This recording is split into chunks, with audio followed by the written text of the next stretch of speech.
In his book, Clutch, Paul Sullivan analyzes people across a range of professions to discover what makes them great under pressure. The book is full of real stories and examples of athletes, actors, lawyers, and bankers that illustrate the 5 traits that make people clutch. The goal of the book is to show people how to become better under pressure and avoid the simple mistakes that cause most of us to choke. Please subscribe to our channel and like this video if you find it useful. Don't forget to turn on the notification bell in order to stay tuned. What is clutch? Clutch, simply put, is the ability to do what you can normally do under immense pressure. Being clutch is difficult. Transferring what you can do in a relaxed atmosphere to a tenser one is not easy, or else everyone would be clutch. In fact, most people fail in extreme situations. The 5 traits that make people clutch. Focus.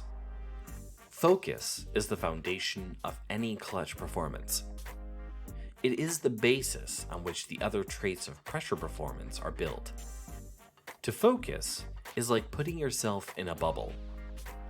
You are not thinking about anything else except the task on hand.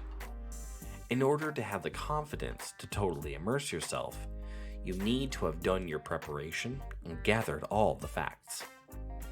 A person's focus can continually get sharper with preparation. Discipline. Discipline is a skill that builds on focus and is a constant among people who are great in the clutch. It is often the difference between success and failure when someone is under intense scrutiny.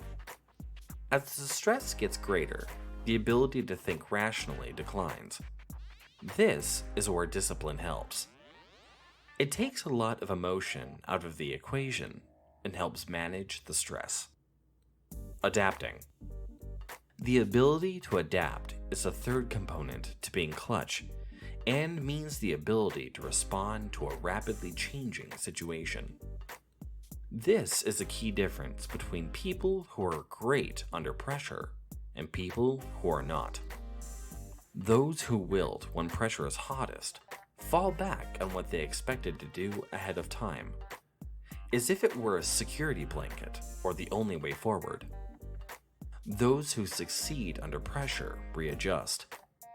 They focus on the goal that needs to be accomplished, not a specific way to accomplish the goal. Being present. Being present gives you the ability to respond to anything that comes your way, and is the 4th component of excelling under pressure.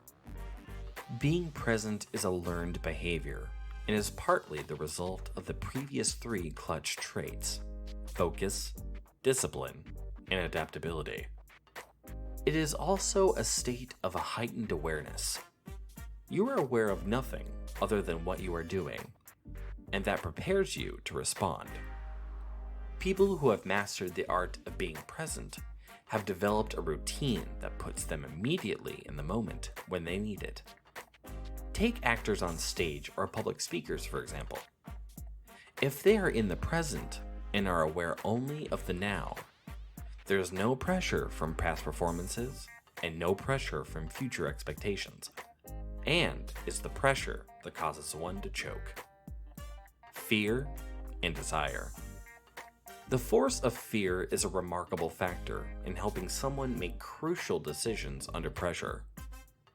Running away from something undesirable drives people as much as the desire for success. At a certain point, fear stops working.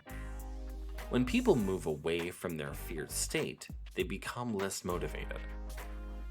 As they become more positive in their outlook, motivation builds by the suggestion that they can do even better.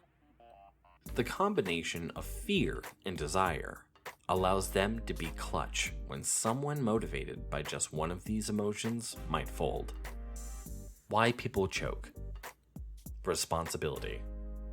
When it comes to choking, a refusal to accept personal responsibility is often the starting point. The unwillingness to take blame for bad decisions and tolerate criticism for tough ones is a telltale sign of a bad leader in any conditions. It becomes a crucial flaw, tough, if he finds himself in a situation where serious, tough, and probably unpopular choices are necessary. The longer he has to navigate under pressure, the worse he is going to make the situation.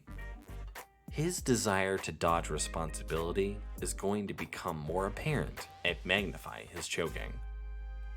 Overthinking.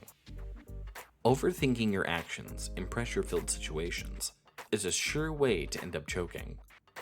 Pressure is perceived. If you don't put added pressure on yourself, you'll be fine. All the pressure is right there, but make sure you're not thinking about it. Don't think of the significance of the moment. Just do what you would normally do. Overconfidence. Overconfidence is the bigger, more destructive cousin of overthinking. It might be the most detrimental form of choking because of its magnitude.